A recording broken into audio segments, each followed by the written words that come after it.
Oi, gente, no ar mais um programa Café com Conversa, uma parceria da Secretaria de Comunicação da Unicamp, Casa do Professor Visitante FUNCAMP e editora da Unicamp. O tema de hoje, que na verdade fecha o ano de 2017, é Gêneros e Feminismos. Eu estou aqui com duas convidadas muito especiais da nossa casa, da nossa universidade. É a professora Margarete Rago, ela é historiadora e atual professora colaboradora do Departamento de História da Unicamp. E também a professora Maria Lígia Quartim, que é professora de pós-graduação em Sociologia da Universidade e pesquisadora do PAGU, o nosso Núcleo de Estudos de Gênero, já conhecido em todo o país. Pessoal, bem-vindas. Muito obrigada. Muito obrigada. E a gente vai assim, até poderia começar conceituando, né, a questão do feminismo, enfim, mas eu vou já jogar uma pequena provocação para vocês antes da gente passar para a plateia. Então a gente divide aqui o programa, a gente faz algumas perguntas, depois a gente divide com o pessoal que também está aqui presente. Esse é o intuito do café, né? E eu queria jogar a primeira questão, que é esse fenômeno pop e modinha do feminismo. Então, de repente, você vê Simone de Beauvoir em tudo quanto é camiseta, enfim. A gente vê uma mídia, a TV aberta, tocando nesse assunto de uma forma mais contundente e aparentemente mais natural. Como que vocês, pesquisadoras na área, estão vendo esse movimento hoje? Olha, eu penso que é possível. Você pode pensar a moda de uma maneira positiva ou negativa. Você pode dizer, é uma moda como se fosse uma coisa de menor importância e que as pessoas aderem porque é fácil. Ou você pode pensar que a moda acontece porque as pessoas precisam de alguns instrumentos, alguns conceitos, alguns temas para se pensarem, porque atende a uma necessidade. E eu penso isso em relação ao feminismo e ao gênero. Eu fiquei muito surpresa, eu acompanhei a entrada do gênero no Brasil e a expansão assim, rapidíssima, né? Num minuto nasceram 100 núcleos de gênero no país e todo mundo começou a falar em gênero na década de 90, no início dos anos 90. E eu me dei conta de como a categoria do gênero atendia a determinadas demandas, a necessidades, não só intelectuais, mas também sociais. Afinal, nós estávamos vivendo um país com uma profunda transformação nos padrões de feminilidade, de masculinidade, nas relações sexuais, nas relações amorosas, na modernização. Quer dizer, o Brasil da década de 70, em que pese a ditadura militar e o milagre econômico que aprofundou as desigualdades sociais, mas houve uma modernização muito grande. O Brasil abriu as portas para o mundo e começou a nasceu a internet, nasceu o global, não é? Então, eu penso que o feminismo, o que eu assisti da história do feminismo nos últimos 40, 50 anos, é um crescimento sem cessar. Só cresce o feminismo, só cresce. E se transforma, obviamente, se amplia, entram questões, por exemplo, entrou a categoria do gênero 20 anos depois dessa segunda onda, mais recentemente se fala em feminismo negro, e se fala em teoria queer, e se fala... Então, a coisa expandiu muito. Então eu vejo de uma maneira muito positiva essa expansão, esse espraiamento das reflexões, das questões, dos temas trazidos pelo feminismo, porque atendem a necessidades sociais. Se as mulheres estão em massa no mercado de trabalho, na vida social, é impossível que os homens continuem se comportando de uma maneira tão conservadora, tão primitiva, tão barbárie, como era na década de 50 ou 60. Então, pensando que os movimentos feministas, eles nasceram na década de 70. Eles nasceram no século XIX, né? Não, mas constituídos enquanto movimentos mais fortes, sociais, foi na década de 70. Eu acho assim que, veja, quando você tem uma questão que te incomoda muito, como essa questão da opressão da mulher, né, você se revolta. Então você teve ao longo da história da humanidade mulheres que se rebelaram, em geral eram muito punidas, certo? O que o século XIX... Iam para a fogueira. Por exemplo. O mesmo para a guilhotina. Bem antes do século XIX, isso, né? Agora, o que muda no século XIX é que você tem o capitalismo industrial. Então você tem a massa de trabalhadores que agora está na cidade, que agora, digamos, não tem mais aquela história do doméstico, que a mulher isolada no campo, coisa assim. tem a exploração enorme sobre o trabalho da mulher e das crianças, e tem o quê? Você tem movimento socialista fortíssimo. Então você tem duas matrizes, eu diria. Uma matriz que seria um pouco mais burguesa, de classes dominantes, que era no século XIX a luta pelo direito ao voto, que assim mesmo deu muita morte, você vê o caso da Inglaterra, e a matriz socialista, que era mais ligada à questão, quer dizer, ser mulher e ser mulher sob o capitalismo, sob a exploração. Né? Então, essa explosão do que vai e que tem o seu ponto fulminante, sei lá, o mais óbvio, a Revolução Russa. Veja o seguinte, em 1918 você tem uma Alexandra Kollontai, e você tem que, 17 tem a Revolução, 18 sai uma legislação que pela primeira vez na história da humanidade, o direito ao voto alguns países já tinham, Finlândia e tal.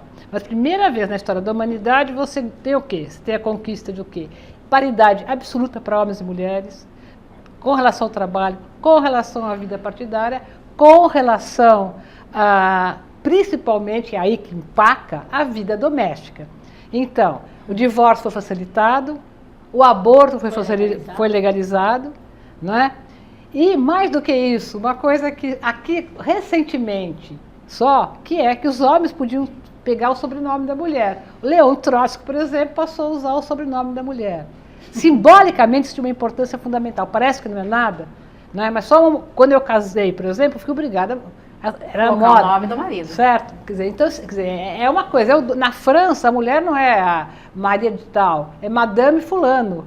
Né, Madame Moraes, ou seria, sei lá, coisa assim. A certo? esposa dele. Então, para começar, eu acho o seguinte: o primeiro grande movimento, a primeira coisa que transformou o feminismo de poucas em um feminismo de massa foi o socialismo e essa primeira, não é? E as sufragetes. Social, Bom, o que você tem, e nós estamos assistindo agora um pouco o ocaso disso tudo, infelizmente. O que você tem depois, em meados dos anos 60, mais para 70? Você tem uma coisa nova, que são a emergência de novos movimentos sociais. São os jovens, são os negros, são as mulheres. Contracultura. A contracultura, né? Que foi importantíssima, fundamental. Né? Pensa só, por exemplo, isso que eu digo. De um lado, nós nos organizamos como primeiro grupo feminista em 1975. Né? De outro, tinha a Leila Diniz, pela primeira vez, não quis casar, foi mãe solteira, fez uma coisa, as mulheres naquela época usavam um maiô com um paninho, assim, uma cortininha. Ela exibiu aquele barrigão orgulhosa, sim. Ao mesmo tempo era chacrete, não é? Então, assim, acho que uma mulher como a Leila Diniz... Norma Bengel também, né? Primeiro mundo do cinema brasileiro. Ela, sabe, arrombou, chutou o balde, falava palavrão, né? Eu adoro a Leila Diniz, é uma grande inspiradora, amo a Leila Diniz, né? Acho que ela liberou geral. Aquele filme que o marido dela fez, Todas as Mulheres do Mundo, é um hino de amor a ela, e é uma coisa do hino de amor a um certo tipo de mulher, é isso, combativa e tal. Essa é uma primeira questão. Vamos pegar a Marisa Correia, essa magnífica, inteligentíssima antropóloga. Marisa Correia, fazendo um parênteses, foi professora da Unicamp. A gente tem inclusive um livro aqui da editora da Unicamp, escrito por ela, né, ainda em venda, que se chama Traficantes do Simbólico. E a Marisa nos deixou em dezembro do ano passado, mas até só aproveitando o gancho, viu, professora? Então é uma personalidade, um expoente na área de pesquisa. Você vê, eu vou falar da Marisa, e porque também, pela trajetória da Marisa. Veja, esse grupo que eu falei, Nós Mulheres, é de 75. A Marisa foi uma fundadora, né? Quer dizer, a Marisa era uma militante feminista.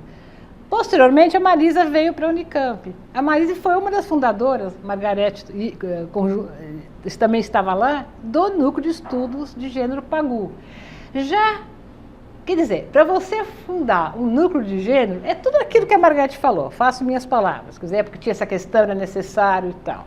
Quando você consegue fundar isso na academia, simbolicamente tem um peso do caramba, certo? Não é? Muito bem. Então o que acontece? Qual foi o nome escolhido? Eu não escolhi esse nome, vocês escolheram. Você lembra quem escolheu? Não lembro quem escolheu. Mas é Pagu. Acho que foi um consenso. Assim. Foi um consenso. Pagu, Se né? você pegar o editorial número 1 e tem o que a Marisa Corrêa fala da Pagu, é maravilhoso. Né? Porque a Pagu é outra heroína nossa. A Pagu faz parte justamente dessas mulheres generosas, de esquerda, comunista, que estavam além do seu tempo. Então elas foram massacradas pela ditadura do Getúlio e pelo próprio Partido E o nome pegou, né, gente? É um nome pequeno, extremamente forte, daí ficou. Não é? Quer dizer, eu me surpreendo quando eu me dou conta que a gente, até 1970, nós não tínhamos passado. Então, assim, quando você fala em história das mulheres, você pensava em quem? A Cleópatra, a Princesa Isabel, tem uns nomes aí, a Joana d'Arc. Joana d'Arc. Você falou da fogueira, eu lembrei. A gente tinha 5, assim, aí sumiu, né? Quer dizer, a gente não tinha passado. Quer dizer, hoje, há uma pós-doc aqui que fez doutorado aqui na Unicamp, na história, que trabalha com história e história das mulheres compositoras. Sabe quantas mulheres ela achou na música popular brasileira, do século XIX para agora? Ela se chama Ana Carolina de Toledo Murgel, Carol Murgel. 7.500. Ela está fazendo uma pesquisa com a FAPESP. Eu estou citando a FAPESP porque é uma instituição que, não é, tem um peso importante, não é? Ela achou até agora 7.500 mulheres compositoras da música popular brasileira. Enfim, não é só de Chiquinha Gonzaga. Sendo que... que é ótimo. Não, assim. você sabe 5 também. Você conhece a Dolores Duran, a Chiquinha Gonzaga, a Maísa Matarazzo e a Rita Lee. Acabou. Entendeu? E ela vai mostrar que uma série de músicas que nós cantamos, E gostando que você sabe, eu sei porque eu me lembro da minha mãe cantava essas músicas. Se eu puder beber, eu bebo. Se eu puder fumar, eu fumo. Não interessa a ninguém. Café com Conversa também é música, viu? É uma mulher que Mas você compôs. vê que esse canta, tema, a Maísa também fala isso. O canto dela também é isso, né? Quem quiser que me fale, que jogue pedra. Super transgressoras. Vem que vem, né? Então é muito impressionante, assim, que até agora, 1970 não é muito tempo, assim, em termos de história não é nada. A gente não conhecia o passado. Margarete, em relação à referências, pesquisa na área, quando que esse movimento começa? Em relação a pesquisas na área acadêmica? 70 pra cá. 70 para cá também? Junto com esses movimentos O que foi sociais? importante? Mas em 70 pra cá. Foi importante, assim, sempre tem uma pessoa, né? Eu cito sempre duas. A coisa acadêmica chama-se Carmen Barroso e a performance política chama-se Ruth Escobar. Essas duas mulheres, entende? Pioneiríssimas. São pioneiríssimas. O que a Carmen fez? A Carmen tinha uma boa relação com os americanos, né? Então a Carmen conseguiu trazer uma verba da Fundação Ford em 1978 para pesquisa sobre mulher. Então era assim, não tinha nenhuma exigência acadêmica, você não precisava estar numa academia, na universidade e tal, para ter uma bolsa para desenvolver um projeto. Aí, se você pegar, não vou entrar em detalhes, mas quem foram as pessoas que estavam lá, você vai ver, está lá as primeiras, estão lá as acadêmicas que depois, quase todas se transformaram em acadêmicas feministas e abriram espaço na universidade. Deixa eu já aproveitar que a gente está falando de história. A gente tem um outro livro da editora aqui, que foi escrito pela Margarete Rago, que é o Aventuras de Contar-se. Ele está aqui, o pessoal está fazendo imagem dele para a gente também. E aí você tem entrevistas com 7 feministas, uma delas está aqui, Maria Lígia. Ai dela se eu não entrasse. E aí, a partir dessas entrevistas, você faz algumas interpretações, algumas reflexões sobre os movimentos. E eu queria que você falasse um pouco dessa obra pra gente, porque tem aí a Melinha Teles, tem algumas pessoas muito legais nesse livro retratadas, né? Eu vou falar mais rapidinho. A minha ideia, eu fazia uma pesquisa sobre as mulheres livres da Espanha, que foram atuantes na Revolução Espanhola. Eu estava muito impressionada porque eu fiz história na USP, fiz filosofia na USP, fiz pós-graduação, só estudei na minha vida e nunca tinha ouvido falar em mulheres livres e já estava fazendo 50 anos, né? Então eu levei um susto porque eu não conhecia as mulheres livres da Espanha, revolucionárias, na época da Revolução Espanhola, que durou 3 anos, de 36 a 39. Mas aí eu fui fazendo essa pesquisa lá e me dei conta que eu teria que ficar muito tempo na Espanha e que eu não queria. Que eu queria ficar no Brasil mesmo e pensei, então vou estudar as mulheres livres do Brasil. E pensei, e quer saber, eu quero fazer uma pesquisa também que me dê prazerosa, que eu tenha paixão também pelas pessoas, pelos temas. vou escolher 7 mulheres, que eu não sabia quantas, algumas, não muitas, que eu admiro. Então, eu fui atrás das mulheres que eu admiro. Olha ali, já uma delas. Porque assim, eu queria falar de ter uma relação amorosa com o meu trabalho, com a minha pesquisa. E também alguma coisa que fizesse sentido, porque eu também achava que a história contemporânea privilegia muito a história da ditadura militar e só tem homens. E tem a história do feminismo e dessas mulheres que não aparecem. E eu pensei, eu sou uma pessoa que vou falar de dentro, porque eu também vivi, eu também estou falando da minha história. Eu também sei, eu sei também o que elas vão me contar, mais ou menos eu sei também como experiência. Então eu trabalhei com as memórias delas, porque a minha ideia não foi fazer biografia, foi fazer uma leitura de como elas leem o passado, como elas explicam, interpretam. E, sobretudo, eu peguei mulheres que se deram muito bem, que deram uma volta por cima impressionante. Não, porque são mulheres que enfrentaram os códigos normativos, todas essas repressões. Como você falou, a Leila Diniz, quer dizer, não é fácil você transgredir e ser quem inicia. Quer dizer, quando você vem depois, o caminho já está pavimentado, ou pelo menos já está aberto, você ajuda a pavimentar. Mas você abrir o caminho ser uma precursora é muito difícil e nem sempre os louros vêm para essa primeira geração, entendeu?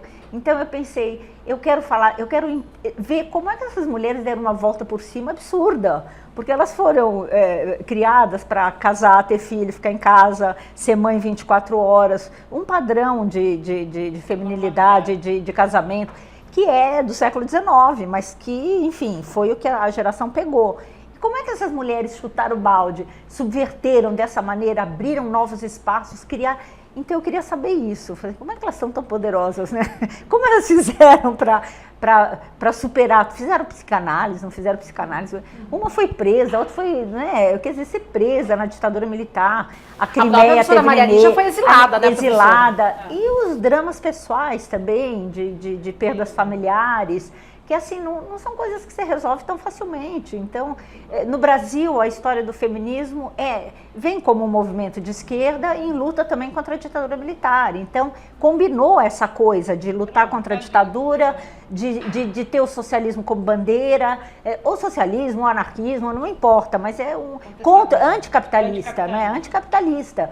E hoje antiglobalização, antineoliberalismo, não é? Está fazendo a crítica do neoliberalismo. Então eu queria pegar essas mulheres as mulheres livres do Brasil, que estavam vivas, que estão aqui e que poderiam me ajudar a contar essa história. Eu achei que seria uma contribuição boa que eu poderia dar para a moçada que vem vindo, que não conhece. E também eu senti como um acerto de contas meu, uma dívida com a minha geração. O que eu posso fazer como historiadora? Eu posso acertar minhas contas com o meu passado, com o passado, lendo as histórias delas, eu também estava na USP na década de 70, entendeu? De outra, cada uma de uma maneira. Então eu peguei figuras muito diferenciadas, né? E tem uma coisa, então, eu sou muito grata. Foi essa sua atuação, professora? Como foi poder contar essa história? Pois é, Nossa, primeiro não é fácil. a Margarete foi a pessoa, academicamente falando, que teve a paciência de ler muita coisa, que eu não tinha, eu estava com muita preguiça de reler, então para publicar. E a Margarete é muito generosa, ela falou, nossa, por que você não publicou essa tese? Por que isso, por que aquilo? Então, nos últimos 3 anos, eu organizei tudo, fiz as minhas trajetórias, saiu em ficha, e-book, eu falei, olha, eu não quero só pouco livro, eu quero que seja uma coisa de graça. Tem também livro, mas quero uma coisa de graça, porque todas as pesquisas foram feitas com dinheiro público, eu acho que deve voltar ao público. Bom, então, evidentemente, pedi para a Margarete se podia usar um pedaço da generosa apresentação que ela faz da minha pessoa para o livro. E ela, então, está aí. Eu agradeço muito. O livro está aqui, O livro já lá. divulgado. Não, é aquele Não, é lá. aquele. A gente O deixou livro ele fora. dela. O livro dela. Porque eu também trabalhei com os textos delas, né? Vamos passar aqui para a gente mostrar também. Esse não chega a ser concorrente da Unicamp, mas é o Unfish. Marxismo, psicanálise e feminismo brasileiro. Tem o 1 e o 2, é isso? Exatamente. Então, quem não quiser comprar, baixa do e-book. Okay. Bom, então assim, então eu acho assim que a Margarete é essa pessoa. Bom, eu não preciso explicar quem é a Margarete. Ela se auto. Agora, gente, não, mas eu queria não, falar professor. uma coisa. Agora, essa ideia de que ficou modinha, Eu acho que é discutível. Quando você vê, não é, que ontem e hoje provavelmente tem uma massa de gente, não é, queimando a Butler, queimando até o Fernando Henrique Cardoso, que é a favor da legalização do aborto e tal. FHC, achei fabuloso. Fazem bonecos de papelão e então queimam. Quer dizer, então, o feminismo incomoda, não é verdade? Porque, rigorosamente falando, qual é a raiva que eles têm da Butler? Porque a primeira fase do feminismo, éramos poucas e tal, havia até uma certa condescendência, você não acha? Tal. Mas era uma estigmatização mal amadas, tal. Mas assim, mas não levadas. Não. Eu me lembro que o nosso jornal, eu trabalhava no jornal que era censurado pela ditadura, o Movimento. Trabalhei na última do Em Tempo, também era censurado pela ditadura. Jornal, professora? O Movimento e depois o Em Tempo. Nós mulheres não era claro, feminista de mulher. Nem sabiam o que era. Nem sabiam o que era. A gente publicava coisa do jornal que tinha sido proibido. Censurado num jornal, não era no outro. Então, o que quer dizer isso? Porque hoje, quem colocou a questão do gênero foram os grupos feministas, evidente. O gênero surge da reflexão feminista. A Butler é uma feminista. Quando a Butler escreve, aliás, ela explica isso claramente. Ela foi impulsionada a escrever a questão de gênero quando ela percebeu o tipo de azedume que existia na sociedade americana, de forma que a AIDS era tida como uma castigo para os gays. Então, o que ela escreveu? Ela que era uma teórica hegeliana, tinha publicado uma tese sobre Hegel. E ela escreveu aquilo no Calor e ela explica isso, não é? Para mostrar, não é, que você, não é, sobre aquilo que nós chamamos de sexo biológico, que evidentemente é óbvio, discutível, ninguém está dizendo que não, certo? Você pode ter várias construções. É isso que ela chama do gênero que, não é? Quer dizer, o gênero não é uma coisa tão fixa assim. Isso incomoda. Mas incomoda quê? Por um lado incomoda porque aí os movimentos homossexuais pegaram, evidente, entraram na linha. E em cima das teses da Butler, não é? Foram construindo várias teorias, as teorias do queer, a teoria essa, todas usando essa ideia de que, na verdade, tudo que é tudo que é social é construído, obviamente, cada cultura é de um jeito. Se você pegar o pavão e a pavoa, o rabão é do pavão, porque o pavão quer atrair a pavoa. Tem muitas sociedades, né? Quem vê o Historic Channel vê isso à vontade, em que os homens se enfeitam cheios de penas para atrair as mulheres. Então, essa ideia de que homem usa azul, mulher cor-de-rosa, que homem não sei o que lá, é ridícula, é uma construção. É disso que ela está falando, certo? Ela é idiota, débil mental, de negar as evidências biológicas. Claro. E é o que ela falou ontem numa entrevista. Ela falou, é uma caricatura que fazem de mim. É muito fácil fazer uma caricatura. Tem um programa que eu vi que é assim, não, quem é que mandou os 350 mil coisas contra ela? Uma organização chamada Opus Dei, que odeia a Butler, que tem um negócio, que vem da Espanha, que tem um negócio que já é automático. Você viu o que ela falou? Isso é robô. Mas nem para nada você consegue 350 mil dando coisa. É o robô que faz, certo? Né? Da Opus Dei. A Opus Dei tem um caminhão, um ônibus que ela passa pelas cidades, em Catalunha proibiu. Assim, não se deixe enganar. O menino tem um ele tem um pênis e a menina tem uma vagina, certo? Né? Então assim, você é um menino ou você é uma menina? Um caminhão pintado que percorre a Espanha. Quem é essa gente? São os franquistas com saudades da ditadura, é aquele catolicismo que quer as mulheres de burca, porque a gente fala do islamismo, e o catolicismo? Esses radicais querem burca. Então, mas eu acho assim que um dos fatores, eu acho que está favorecendo profundamente essa ascensão da direita é o neoliberalismo. O capitalismo neoliberal, ele destrói a ideia de sociedade, destrói a ideia de política. Entende que o sujeito é responsável por si mesmo, que ele é um empresário, que ele tem que... ele é um capital humano, ele tem que se pensar como capital humano. Se não trabalha na culpa dele. Custo, você tem que se pensar em termos de custo-benefício. Então, se você... Veja só, você pega o Gary Becker. Gary Becker é o grande ideólogo, digamos assim, do neoliberalismo recente. Ele morreu em 2014, foi prêmio Nobel em 1992, é da Escola de Chicago. Ele discute família, discute 500 mil coisas, né? Porque a ideia é que a economia não deve ser um campo estrito. A economia deve ser... A gente deve economizar, de economização do social. Na verdade, não é a ideologia do gênero, é a ideologia do neocapitalismo. Tudo deve ser. Então, por exemplo, tá ali. Então, por exemplo, como ele diz o seguinte, você é um capital humano, todo mundo tem que pensar que é um capital humano. Você tem os elementos genéticos e os elementos que você adquiridos.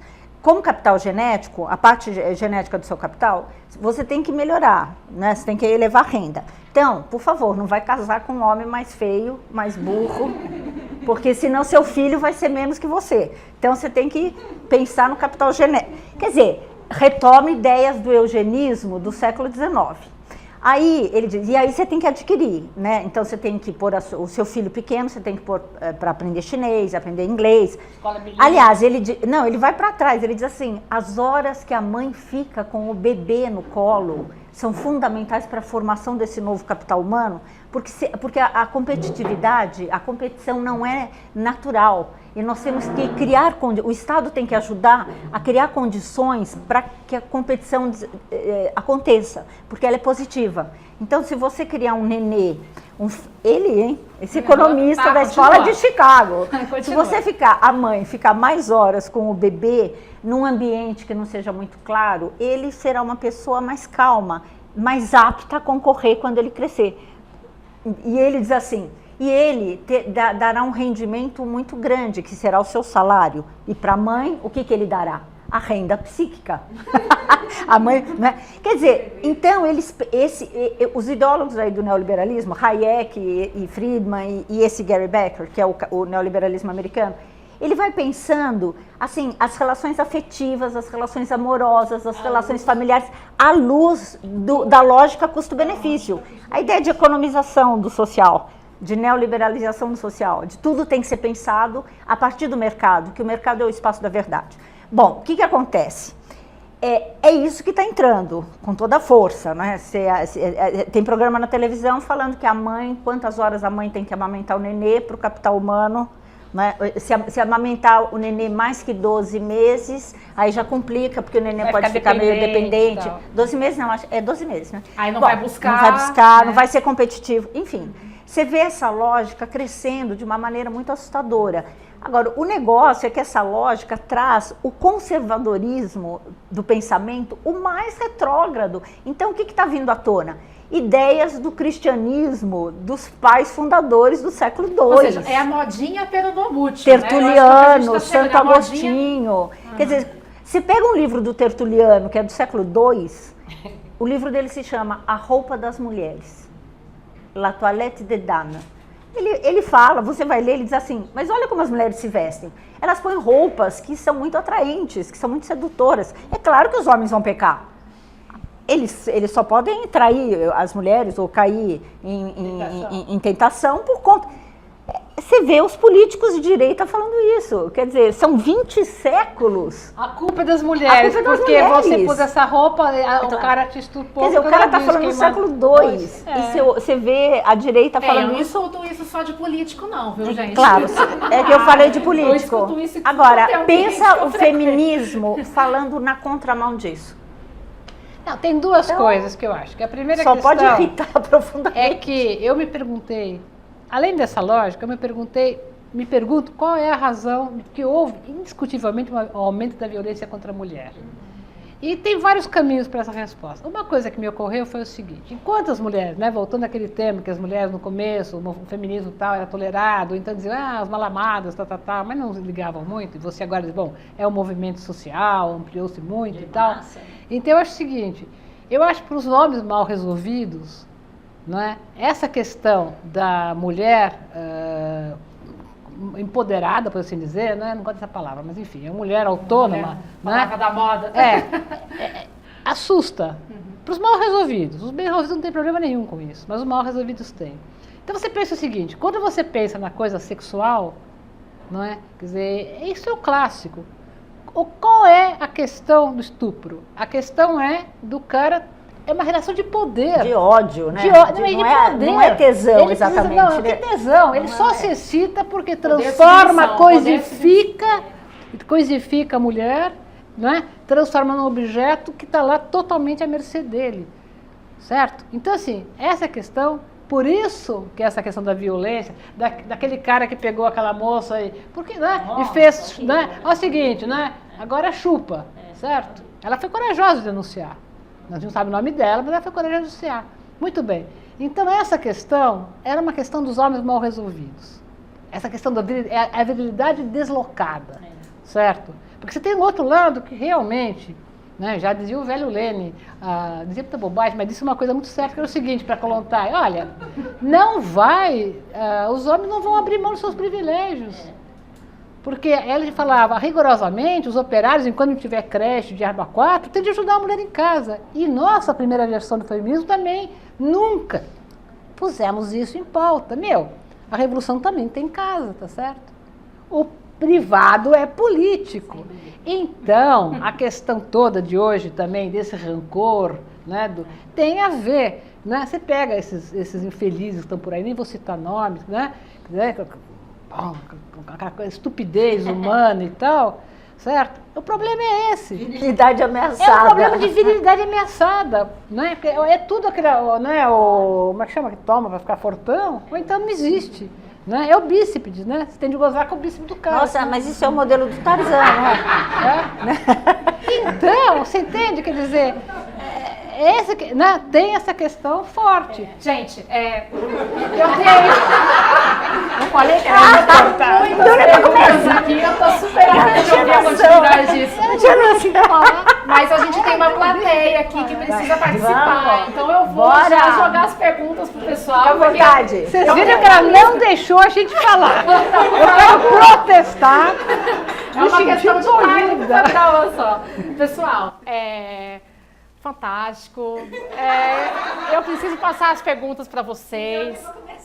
Queria que vocês se apresentem. Pois é, mas a gente já está com 35 minutos de programa. Quem tem perguntas para a gente sobre esse tema, por favor, levanta a mão. Boa tarde, meu nome é Luísa. Eu sou estudante de publicidade. Eu queria fazer uma pergunta mais ou menos relacionada ao que vocês estavam falando em relação ao feminismo modinha, né? A gente vê que o feminismo, desde as origens, ele foi muito ligado ao socialismo e ao comunismo, e movimentos de liberdade e tal. Como vocês veem hoje em dia, muitas marcas usando do feminismo para vender os seus produtos, para ganhar dinheiro em cima desse ideal. E se vocês acham que isso acaba causando um esvaziamento do discurso feminista? Obrigada, Luísa. Ela já está trazendo, acho que esse movimento talvez tenha um pouco a ver com essa questão do capitalismo, mas trazendo para essa onda, para a questão do feminismo contemporâneo. Eu acho que é legal isso, professora. E eu vou emendar uma questão junto com a da Luísa. O feminismo, ele é perfeito? Pode. É perfeitíssimo. As mulheres, olha, A gente está sempre em desacordo. nas minhas pesquisas históricas, eu fiquei sabendo há pouco tempo que o Santo Agostinho disse o seguinte: se Deus queria um companheiro para o Adão, uma pessoa para fazer companhia, por que não criou logo um homem?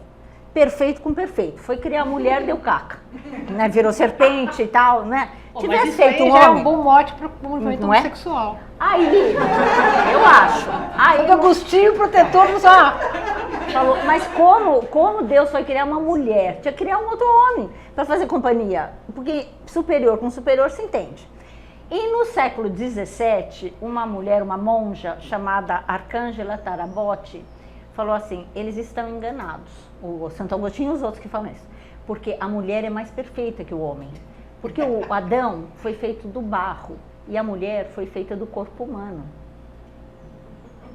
Daí a segunda questão também. Adão nasceu fora do paraíso. Eva nasceu no paraíso. Sorry, entendeu? Por isso que eu estou falando. É tudo uma questão de perspectiva. É por isso que eu estou falando que é perfeitíssimo, entendeu? O feminismo é perfeitíssimo. É tão perfeito que não passou despercebido para o Gary Becker, pai do neoliberalismo. E o neoliberalismo captura várias pautas do feminismo, como a ideia de autonomia, de emancipação.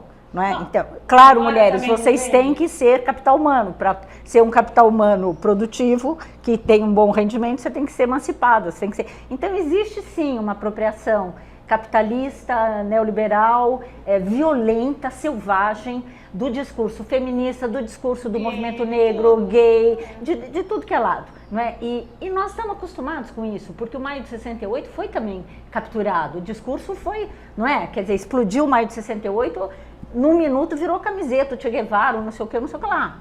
Isso não significou que os movimentos de esquerda e sociais acabassem. Ao contrário, eles se rearticularam, refizeram, se reconstituíram de outra maneira. Então, eu não vejo nem um pouco o feminismo, embora eu acho que o nosso mundo está dificílimo, e eu participei ontem, assisti a Judith Butler, que ela está falando, e a Wendy Brown, colocando nesse evento os fins da democracia, elas falaram assim, olha, o que nós estamos fazendo aqui? Nós estamos discutindo o seguinte, que tempos são esses? Está difícil de entender, nós não estamos conseguindo dar conta de entender o que está acontecendo. E não é no Brasil, é no mundo. Por que tem aquelas pessoas ali brigando, me xingando, me chamando de comunista, se eu estou aqui para discutir o neoliberalismo? O que tem a ver uma coisa com a outra? Por que eles estão falando de gênero lá e nós estamos falando de democracia aqui? Entendeu? Então, assim, uma dificuldade de entender mesmo os nossos tempos e, portanto, eu não sei o que vai acontecer. Eu não sei se nós vamos para o brejo ou se nós vamos renascer do brejo e o que vai acontecer. Eu sou uma pessoa positiva e tendo a acreditar que a vida ela tem mais força do que as forças da morte. Eu acho que tudo que tenta nos congelar, congela, até pode congelar por um tempo, como foi o caso do nazismo, do fascismo, do franquismo, da ditadura, mas explode. Ou então o planeta acaba, né? E eu não acho que o planeta vai acabar. Então, só para completar um pouquinho. Então, eu acho que a força... Porque, por outro lado, eu também nunca vi tanta juventude mobilizada, inteligente, interessante. A minha orientanda, de 20 anos, disse para mim assim, Margarete, não estou entendendo nada. Imagina ela, hein? Eu com 69, ela com 20. Ela me disse assim, eu não estou entendendo nada. Eu conheci o feminismo aqui na Unicamp. Quando eu entrei na faculdade, eu me tornei feminista. Aí eu fui fazer estágio no colégio onde eu estudei. Então eu cheguei lá, o pessoal tinha 15, 16 anos. Primeira pergunta que me fizeram é, você é feminista? Entendeu? Então a rapidez... Então eu acho que assim, eu vejo assim, nós estamos vendo fenômenos paradoxais, contraditórios, tanto que puxam para uma apropriação capitalista que vira, né, daqui a pouco você vai comprar o esmalte feminista. Por outro lado, eu nunca tinha visto o feminismo indígena com a potência que tem. Então eu estou vendo feminismo indígena, mulheres criando, feminismo vegano, feminismo comunitário, feminismo negro, feminismo... Então eu também vejo assim, e jovens, assim, para minha geração é uma surpresa chegar essas meninas de 15, 16 anos em colégio, não estão nem na faculdade. Na verdade são feminismos, né? Então Você tem tantas formas de manifestação. Não tem como não bater palmas para esses feminismos que vêm vindo, e vem vindo de uma maneira estética, lúdica, interessante, inteligente, manifestações culturais, artísticas, brilhante, né? E política. Então, o feminismo você não disse virou uma coisa, de direita. Margarete. Maria Lígia quer falar, vamos lá. Não, porque ela falou, ela que me deu... De fato, tem um lado dessa questão do neoliberalismo que é indiscutível. Mas pensa, o neoliberalismo, ele afeta... Quer dizer, o que nós estamos vendo no desemprego e tal, ele afeta todo mundo. As pessoas podem ter fantasia que não e tal. Então, o que acontece com essa classe média que está sendo oprimida e tal? Ela tem, paradoxalmente, ela tende a se agarrar aos valores, a coisa conservadora. Com certeza. A culpa é tudo o quê? É da droga, da maconha, a culpa é da liberdade. Não é? Por que essa raiva do Fernando Henrique Cardoso? Que é engraçado. Aí eu pensei, bom, porque o Fernando era casado com uma feminista, Dona Ruth Cardoso, grande amiga de Milton, né? Pessoa que eu gostava muito, e ele defendeu liberalização, né, da maconha e, evidentemente, aborto. A Ruth foi uma batalhadora para a questão do aborto, certo? Desde 1978 já assinamos juntas manifestos a favor disso, certo? A única coisa que eu dou discordância com isso é que ele diz que acredita em Deus, né? Eu não. Eu não acredito em Deus. Eu, quando fui me maconha, eu traguei. Né? E sou favorável à liberação do aborto completamente. Com certeza. Pelo amor de Deus, é um atraso, é a questão de saúde pública. Inacreditável. Brasil é um atraso, é um atraso. Quando Olha, você vê essa na questão... Rússia, em 1920, o aborto foi legalizado. Na Revolução Espanhola, em 1936, o aborto foi legalizado. No Uruguai! No Uruguai, Fez muito tempo isso já, né? nossa, porque é um serviço, as mulheres morrem. As pessoas fazem aborto, não vão deixar de fazer aborto, não é? As mulheres fazem Você aborto. viu que o não Drauzio adianta. Varela falou? O Drauzio Varela defende. é. Ele falou assim, se os homens parissem, o aborto já teria sido...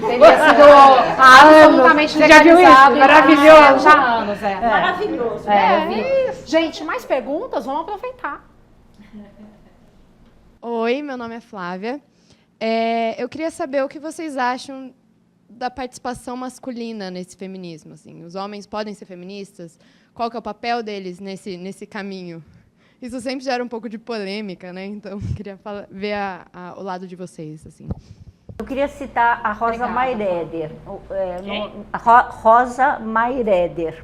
É uma feminista muito pouco conhecida no Brasil. Ela é o espanto, né? Não, Ela é eu- enciclopédia. eu Tá sou sempre assim, essa- O tanto de Não, autores que ela já enciclopédia. citou, é compositora. É que eu gosto de fuçar, entendeu? Nossa. E aí eu estava estudando Jorge Simmel. E eu tenho uma admiração muito grande pelo Simmel. Sociologia do amor. Não, isso, porque ele está dizendo assim, ele está vivendo no começo do século XX, em Berlim, aquela modernização enorme, as mulheres entrando nas fábricas, no trabalho, né?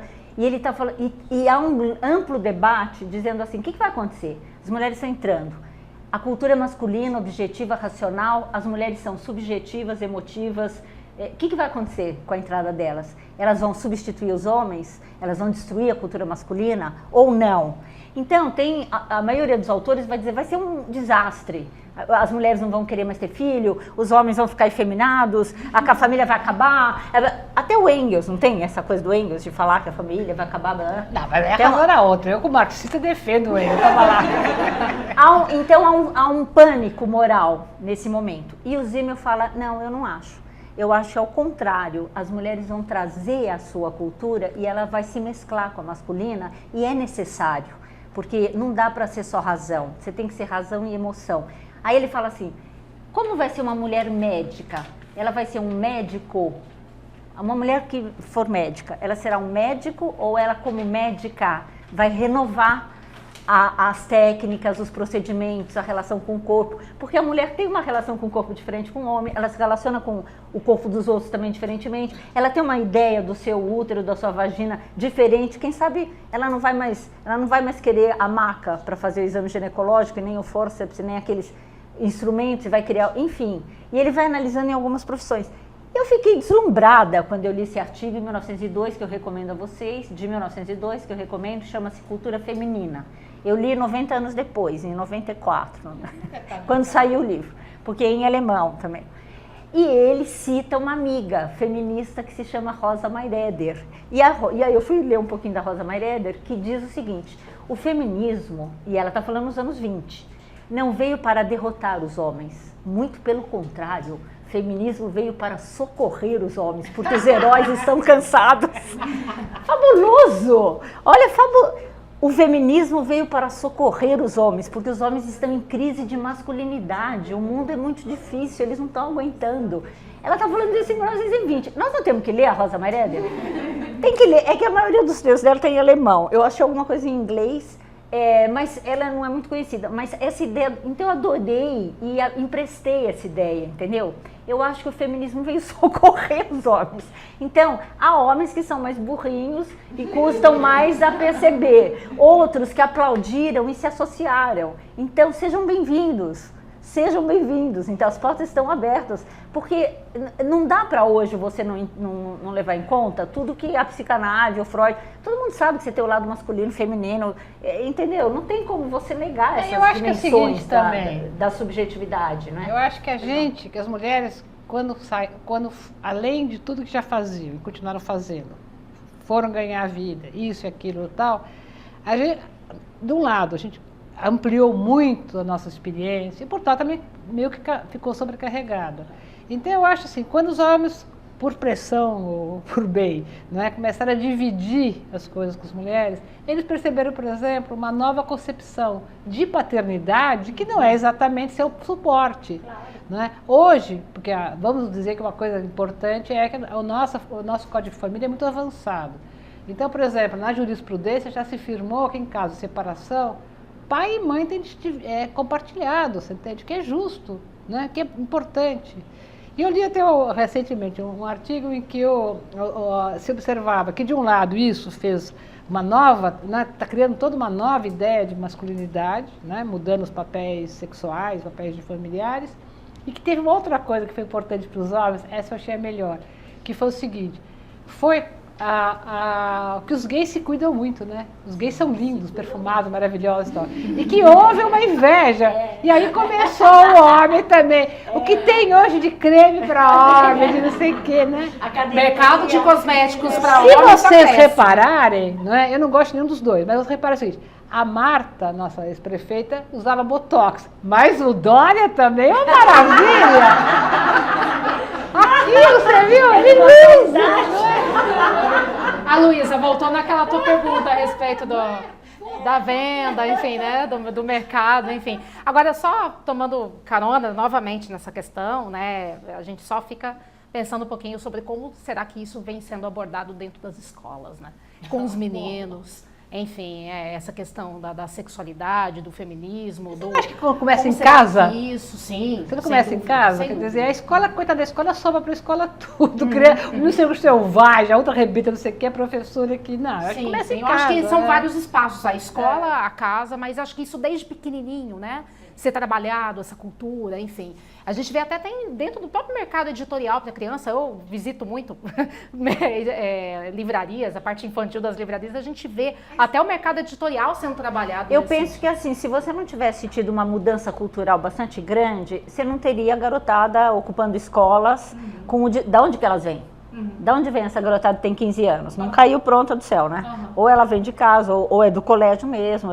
Mas enfim, existe uma cultura, uma mudança cultural enorme. Não, o Brasil da década de 70 para cá é uma mudança substancial. Tanto que nós estamos aqui fazendo um programa de televisão dentro da universidade, discutindo feminismo, não é? Se você for, vocês falaram que eu citei muitas mulheres, mas isso se deve ao feminismo porque permitiu a história das mulheres e a pesquisa das mulheres, não é? Porque assim, quando eu fiz história na USP, em 68, 69, ninguém pensava se aquela história era masculina, não era masculina, não tinha caído a ficha. A ficha foi caindo e entrar com pesquisas de história das mulheres, no início não tinha verba, né? Não tinha CNPq, CAPES, FAPESP, agora tem. Porque entrou mulher, sexualidade, corpo, uma série de questões, de temas, heterossexualidade normativa, enfim, que não eram reconhecidos. Então eu acho que assim, há uma mudança, uma revolução cultural que não é pouca coisa. E por mais que a gente esteja sentindo fracasso, fim dos tempos, tristeza, ameaça de perdas, eu acho que a gente precisa tomar um pouquinho de cuidado, porque as conquistas são muito grandes. São muito grandes, quer dizer, não sei se o mundo vai voltar para trás. O quê? Essas meninas que nos colégios estão ocupando, você vai falar para elas voltarem para casa e ficar cuidando de nenê, e ter filho, e amamentar e não abortar? Acho que não dá, entendeu? Então, o mundo mudou e eu penso que a tendência é mesmo a mudança. Agora, por exemplo, essa direita aí vamos pegar esse episódio de ontem, né? Por acaso eu estava lá no Sesc. Era meia dúzia de pessoas fazendo alarde. Contextualizando a Butler, né? O episódio contra a Judith Butler no Sesc, o evento chamava Os Fins da Democracia. É um seminário que está acontecendo agora lá. Um seminário universitário de Berkeley com a USP. Houve um alarde de que tinha não sei quantas mil assinaturas, que ia ter um... Entendeu? Quando a gente chegou lá, eu fui lá para assistir mesmo. Eu participei da manifestação, claro, mas eu tinha ido porque eu gosto da Wendy Brown, queria ouvi-la, e que é a outra palestrante que ia falar. Tinha meia dúzia de gato pingado, entendeu? Não era, quer dizer, o alarde em torno era muito maior do que que a gente não está acostumado a ver uma coisa dessas, uma cena tão fascista, escancaradamente. E o que eles faziam? Mas da outra vez que ela veio eles também... berravam contra o gênero, ideologia do gênero e cartaz com ela. E do outro lado tinha muito mais gente defendendo o evento, defendendo a categoria do gênero, e tudo aconteceu, entendeu? Então eu acho que assim, é muito surpreendente que a gente veja uma direita se manifestar com a liberdade que ela está tendo e falando coisas tão absurdas que você não sabe de onde vem. E você vê que são pessoas que têm uma carga de ressentimento e de ignorância muito grande, é muito assustador. Agora, quando você vai para os Estados Unidos, a direita lá não é ignorante. Ela estuda, tem gente muito culta que é de direita, não é? Se manifestando. Aqui a gente está vendo isso. Se isso vai significar a volta do nazismo e câmara de gás para todo mundo, eu pessoalmente não penso. Eu penso que nós somos bastante inteligentes, homens e mulheres, isso e aquilo, para encontrarmos soluções, outras respostas, mas tá difícil mesmo de entender, nós estamos sendo pegos de surpresa. É uma coisa tão de ódio que não tem um projeto. Não tem projeto, não. Então é voltar para trás, né? É voltar para o Tertuliano. Ela mesmo, na entrevista que ela deu no dia anterior, quando perguntaram, por que essa reação e tal? Ela falou uma coisa que eu achei interessantíssima, porque ela falou assim, é sinal de ignorância, mas também é sinal de medo. Então, essa questão do medo muito que me medo, interessou. Muito medo. É o medo dado pela insegurança, no fundo do neoliberalismo, claro. da perda de emprego e tal, é a tentativa de se agarrar a coisas assim. E o ressentimento. A raiva que chega, você chuta o cachorro, aquele rapaz, né, que é namorado das coisas, ele falou, comprou um revólver e deu 11 tiros, gostava de 5, deu 11 tiros, carregou o revólver e não me arrependo. Bom, gente, agora aí já entra no feminicídio, mas coisa vai embora, né? Mas por que esse reconhecimento dessa violência, não é? É interessante, porque por um lado tem as meninas saem, as meninas, né, fazem movimento, né, mexeu com uma, mexeu com todas, ou então respeita as minas. Eu adoro. Eu até, inclusive, na internet a gente vê o advento das mídias sociais, esses movimentos cresceram muito. Né? Não tem como a gente negar a tecnologia nesse processo também. Né? Agora é discutir com a ignorância. Né? Quando alguém fala que a Simone de Beauvoir era nazista, que a Judith Butler é comunista, você tem nada a ver. Vai dizer o quê? Gente, estamos chegando no finzinho. A gente tem tempo para mais uma perguntinha. Alguém gostaria de comentar alguma coisa? Enfim. A gente tem um homem na plateia. Coitado, ele ficou... Gostei! Passa o microfone pra ele, gente. Onde? Quem você tá falando? Tudo bem? Tudo bem. Pode se apresentar. Meu nome é José Luiz. Isso é assédio. Ela que falou. Eu vim justamente fiscalizar, ver o que está acontecendo aqui. E eu vi que tem 5 ou 6 homens barrados ali fora, né? Eu vi que vocês não deixaram. Mas nós viemos socorrê-los. Entendi. Ajudar. São mais cansados, né? Eu tenho uma amiga aqui que disse que se tudo der errado, ela guardou essa daí pra falar, olha, eu vim socorrer os homens. Não, eu não tenho pergunta a fazer, apenas parabenizá-las, porque foi muito rico. Com essa visão aqui meio de fora, meio com medo, né?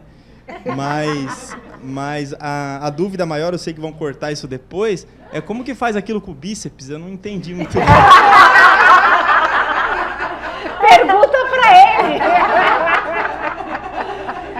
Gente, muito obrigada, viu?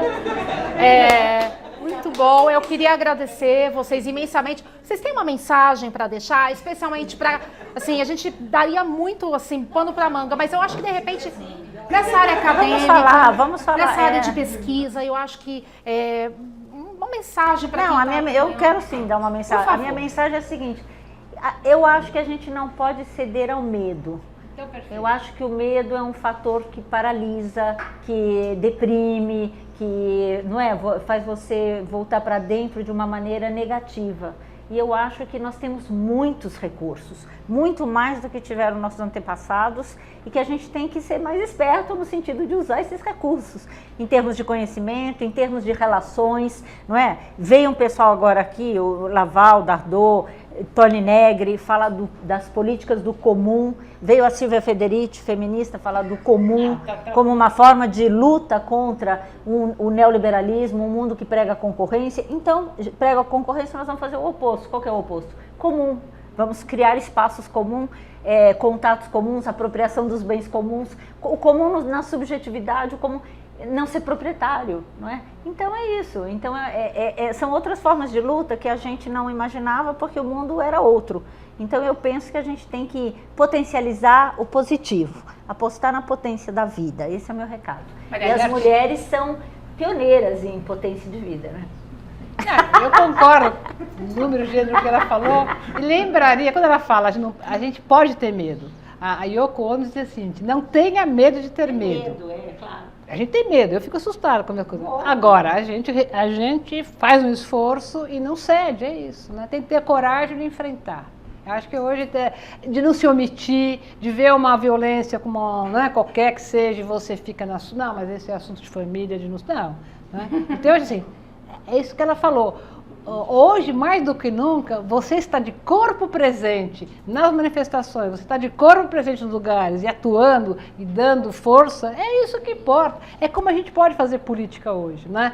Então, ontem foi ir lá dar força para bater, sei lá o que é. Hoje estar aqui junto com a outra, frente a essa hostilidade toda que nós estamos encontrando. Puxa, conseguimos. Chegamos ao final. Pessoal, muito obrigada.